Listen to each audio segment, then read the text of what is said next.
नमस्कार, स्वागत है आपका दिल्ली एनसीआर दिन भर में। मैं हूं आपके साथ सृष्टि। इस खास कार्यक्रम में हम आपको बताएंगे दिन भर की बड़ी खबरें, लेकिन उससे पहले डालते हैं आज की सुर्खियों पर एक नजर।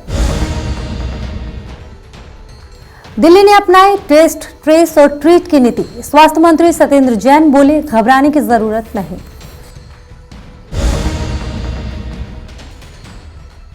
एक बार फिर डरा रहा कोरोना। नोएडा में 14 बच्चों समेत 70 पॉजिटिव।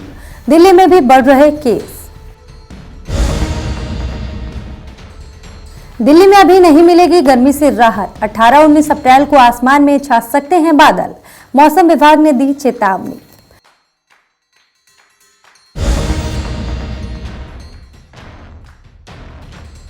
दिल्ली के घोघा गांव में आग लगने से 100 एकड़ गेहूं की फसल जलकर हुई राख। किसान प्रशासन से नाराज।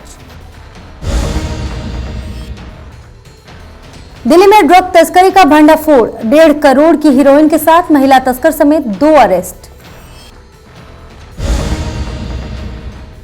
देश की राजधानी दिल्ली में कोरोना के बढ़ते मामलों को देखते हुए राज्य सरकारों ने सभी अस्पतालों को अलर्ट कर दिया है। साथ ही स्वास्थ्य मंत्री सत्येंद्र जैन ने कहा है कि कोरोना के मामले तेजी से बढ़ रहे हैं, लेकिन अस्पतालों में केस कम आ रहे हैं, जिसकी वजह से घबराने की जरूरत नहीं है। देश की राजधानी दिल्ली में कोरोना वायरस के बढ़ते मामलों को देखते हुए राज्य सरकार ने सभी अस्पतालों को अलर्ट रहने की सलाह दी है। दिल्ली के स्वास्थ्य मंत्री सत्येंद्र जैन ने यह जानकारी देते हुए कहा कि सरकार स्थिति से निपटने के लिए पूरी तरह तैयार है। सत्येंद्र जैन ने कहा, सरकार स्थिति पर कड़ी नजर रखे हुए है। अस्पतालों में भर्ती होने वालों की संख्या नहीं बढ़ रही है, इसलिए घबराने की जरूरत नहीं है। अभी चिंता की कोई बात नहीं है। स्वास्थ्य मंत्री सत्येंद्र जैन ने कहा, दिल्ली सरकार स्थिति पर करीब से नजर रखे हुए है। सरकार कोई जोखिम नहीं लेना चाहती। हमने अपने हेल्थ इंफ्रास्ट्रक्चर को पूरी तरह बदल दिया है। इसके साथ ही दिल्ली में कोरोना के बढ़ते मामलों को देखते हुए सभी अस्पतालों को अलर्ट रहने की सलाह दी गई। जैन ने यह भी कहा कि दिल्ली सरकार संक्रमण को फैलने से रोकने के लिए मरीजों का संपर्क में आए लोगों का पता लगा रही है। उन्होंने कहा, साथ ही जरूरत पड़ने पर RT-PCR जांच भी बढ़ाई जाएगी। कोरोना को फैलने से रोकने के लिए दिल्ली सरकार टेस्ट, ट्रेस और ट्रीट के सिद्धांत पर काम कर रही है। दिल्ली सरकार ने एक बयान में कहा कि राजधानी में करीब 37,000 कोविड बेड और 10,594 कोविड ICU बेड तैयार किए गए हैं। सरकारी बयान में कहा गया, अगर संक्रमण फैलता है तो सरकार ने 2 सप्ताह के भीतर दिल्ली के हर वार्ड में 100 ऑक्सीजन बेड बढ़ाने की योजना बनाई। ऐसे में दिल्ली सरकार 65,000 बेड तैयार करने की योजना बना रही है, ताकि किसी भी व्यक्ति को इमरजेंसी स्थिति होने पर बेड की कमी का सामना न करना पड़े। ब्यूरो रिपोर्ट, नवोदय टाइम्स, नई दिल्ली। दिल्ली एनसीआर में एक बार फिर कोरोना संक्रमण का खतरा मंडराने लगा है। गाजियाबाद के बाद नोएडा के कई स्कूलों में भी बच्चे पॉजिटिव मिलने लगे हैं। इसी के साथ दिल्ली और एनसीआर में कोरोना पॉजिटिविटी रेट बढ़ने लगी है। क्या है पूरी खबर, चलिए दिखाते हैं आपको। देश की राजधानी दिल्ली और एनसीआर में एक बार फिर कोरोना संक्रमण का खतरा मंडराने लगा है। दिल्ली से सटे गाजियाबाद और नोएडा में कई स्कूलों में कोरोना के पॉजिटिव केस सामने आने के बाद ऑनलाइन पढ़ाई शुरू कर दी गई है। वहीं दिल्ली में भी कोरोना पॉजिटिविटी रेट तेजी से बढ़ रहा है और कोरोना का इस बार सबसे ज्यादा खतरा बच्चों पर मंडरा रहा है। नोएडा में पिछले 24 घंटे में कोरोना के 70 नए मामले सामने आए, जिनमें 14 बच्चे शामिल हैं। इनकी उम्र 18 साल से कम है। इसके साथ ही नोएडा में अब तक कुल कोरोना संक्रमितों की संख्या बढ़कर 237 पहुंच चुकी है, जिनमें कुल बच्चों की संख्या 58 हो गई है। दिल्ली एनसीआर में भी कोरोना संक्रमितों का ग्राफ बढ़ने से टेंशन बढ़ रही है। इस बीच दिल्ली सरकार ने स्कूल प्रशासन को जरूरत पड़ने पर कक्षाओं को बंद करने को कहा है। बता दें कि राष्ट्रीय राजधानी में कोविड की स्थिति की समीक्षा के लिए दिल्ली आपदा प्रबंधन प्राधिकरण यानी DDMA की 20 अप्रैल को मीटिंग बुलाई गई है, जिसमें कुछ सख्त कदम उठाने पर फैसला किया जा सकता है। कोरोना वायरस के बढ़ते मामलों के मद्देनजर दिल्ली के सभी अस्पतालों को अलर्ट रहने की सलाह दी गई है। दिल्ली के स्वास्थ्य मंत्री सत्येंद्र जैन ने शुक्रवार को कहा था कि दिल्ली सरकार हर स्थिति से निपटने के लिए फिलहाल पूरी तरह तैयार है।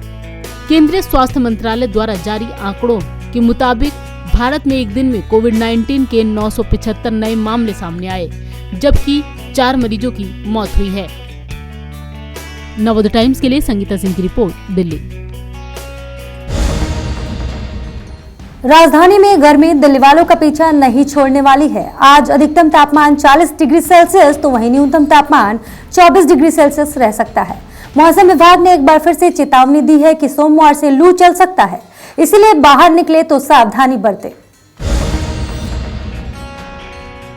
राजधानी दिल्ली में 40 डिग्री वाली गर्मी दिल्ली वालों का पीछा नहीं छोड़ने वाली है। मौसम में कुछ बदलाव की वजह से दिल्ली का अधिकतम तापमान सामान्य से 2 ज्यादा 38.7 और न्यूनतम तापमान सामान्य से 3 ज्यादा 23.7 दर्ज किया गया। मौसम विभाग के मुताबिक शनिवार को दिल्ली का अधिकतम तापमान फिर से 40 को छू सकता है। मौसम विभाग के मुताबिक शनिवार को दिल्ली का अधिकतम तापमान 40 और न्यूनतम तापमान 24 डिग्री रहेगा और दिल्ली का आसमान साफ रहेगा। हालांकि सोमवार से फिर दिल्ली के तापमान में बढ़ोतरी होने की संभावना जताई जा रही है। इसलिए दिल्ली वासियों के लिए यही सुझाव है कि वो गर्मी को लेकर सावधानी बरतें। बाहर निकलते वक्त अपने सिर और हाथों को ढक कर रखें। शनिवार का अनुमानित अधिकतम तापमान 40 और अनुमानित न्यूनतम तापमान 24 डिग्री सेल्सियस है। दिल्ली में इस साल मार्च के महीने से ही रिकॉर्ड तोड़ गर्मी पड़ रही है और अप्रैल के पहले हफ्ते में भी गर्मी ने रिकॉर्ड तोड़ दिए। मौसम विभाग का अनुमान है कि दिल्ली में 18 और 19 अप्रैल को आसमान में बादल छा सकते हैं। ब्यूरो रिपोर्ट, नवोदय टाइम्स, नई दिल्ली। बाहरी उत्तरी दिल्ली के घोघा गांव में तकरीबन 80 एकड़ गेहूं की फसल जलकर राख हो गई। आग लगने की वजह शॉर्ट सर्किट बताई जा रही है। वहीं स्थानीय लोग प्रशासन से नाराज नजर आ रहे हैं। बाहरी उत्तरी दिल्ली के घोघा गांव के खेतों में गेहूं की तैयार फसल में आग लग गई, जिसकी वजह से करीब 80 एकड़ गेहूं की फसल जलकर राख हो गई। दरअसल जब गेहूं की फसल पककर तैयार होती है तो सुखाव के कारण फसल में आग लगने का खतरा ज्यादा बना रहता है। ऐसा ही मामला नरेला क्षेत्र के घोघा गांव का सामने आया। यहां बीती रात अचानक गेहूं की फसल में आग लगी, जो 1 एकड़ से दूसरे एकड़ में आगे बढ़ती रही।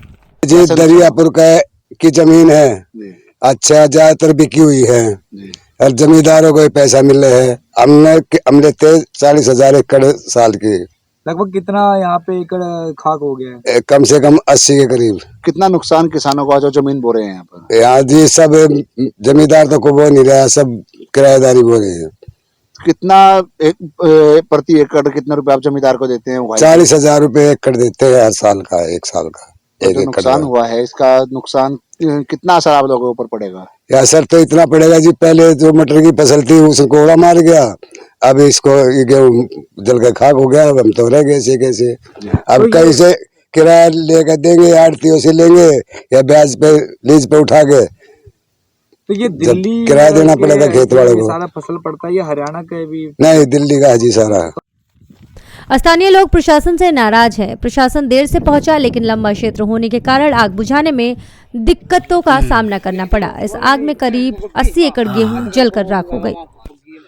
भाई कम इसमें 80 एकड़ जमीन फुग्गी, सबकी फुग्गी है। मेरा गांव घोघा है, दरियापुर के इलाके में मैं 30 बोरे हैं। 4,000 रुपए ले मालिक के कराया। कितनी खेती आप यहाँ पर बो रहे हैं? कितने एकड़ खेती तो हमने भाई ये थोड़े बहुत बोए हैं, पर जो नुकसान हो रहा है नुकसान है। हम सोचेंगे हमारा नुकसान है, नुकसान है, सबको नुकसान है। हम तो मांग ये कर रहे हैं 1 किले का कम तो 1 लाख चाहिए। हिमालय 40,000 रुपए हम दे रहे हैं साल के, 40,000 ऊपर लाग गए, 80,000 हो गए। और भाई मजदूर हैं, भाई खेती बुआई है, जुताई है, हम तो मर गए। हम क्या करेंगे? कैसे आग लगी कुछ भाई ये नहीं बता सकते कैसे आग लगी कैसे न लगी। हमने तो 7 बजे पटाया वहां से, गाँव से टीम भी आई थी, सब टीम आई थी। अच्छा फिर वो आई थी, आग बुझाने गाड़ी आई थी, वहाँ खड़ी थी।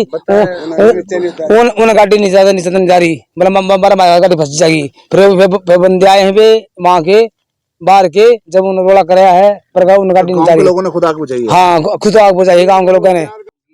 अनुमान है कि 100 एकड़ से ज्यादा खेत इसकी चपेट में आ गए। गांव के लोग ट्रैक्टरों की मदद से आग पर काबू पाने की कोशिश की। फिलहाल इस मामले में दमकल विभाग कर्मियों की तरफ से कोई जवाब नहीं मिला है। दिल्ली से नवोदय टाइम्स के लिए अनिल कुमार की रिपोर्ट। दिल्ली पुलिस की नारकोटिक्स सेल को बड़ी कामयाबी हाथ लगी है। दरअसल दिल्ली पुलिस ने दिल्ली के नरेला से महिला तस्कर और उसके साथी को गिरफ्तार किया है। इनके पास से 1.5 करोड़ की हाई क्वालिटी की ड्रग्स बरामद की गई है। दिल्ली पुलिस की गिरफ्त में खड़ी ये महिला और उसका साथी ये वो शातिर ड्रग तस्कर हैं जो बेखौफ पुलिस की नाक के नीचे दिल्ली एनसीआर में ड्रग तस्करी का कारोबार कर रहे थे। दरअसल पुलिस को गुप्त सूचना मिली थी कि आमना नाम की एक महिला ड्रग तस्कर जो कि नशे के सामान की बड़ी तस्कर है, वो नरेला इलाके में रह रही है। पुलिस ने इसी जानकारी के आधार पर मिले पते पर छापेमारी की, जहां से पुलिस ने आमना को गिरफ्तार किया है। उसके पास से पुलिस को 400 ग्राम हाई क्वालिटी हेरोइन बरामद हुई है। इस दौरान पुलिस के हाथ उसका एक साथी रवि भी चढ़ गया। इसके पास से भी पुलिस को 100 ग्राम से ज्यादा हाई क्वालिटी की हेरोइन बरामद हुई है। आउटर नॉर्थ डिस्ट्रिक्ट पुलिस द्वारा नारकोटिक्स के खिलाफ जंग का ऐलान 6 महीने पहले किया गया था।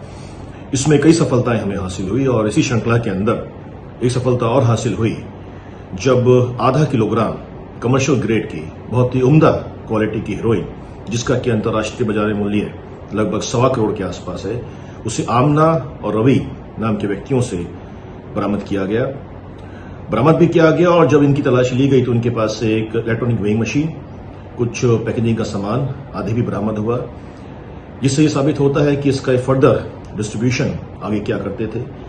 इनके संपर्क में काफी लोग थे और उनकी सूची बनाकर हमें कोशिश कर रहे हैं कि उन्हें राउंड अप किया जाए।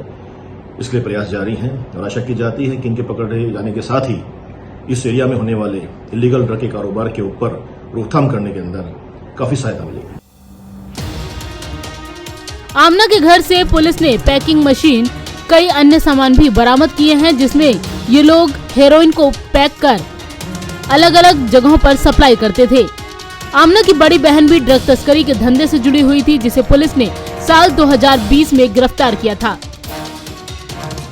फिलहाल पुलिस इन तस्करों के साथ इनके अन्य ठिकानों और साथियों की गिरफ्तारी के लिए लगातार छापेमारी कर रही है। दिल्ली से अनिल कुमार के साथ संगीता सिंह की रिपोर्ट, नवोदय टाइम्स।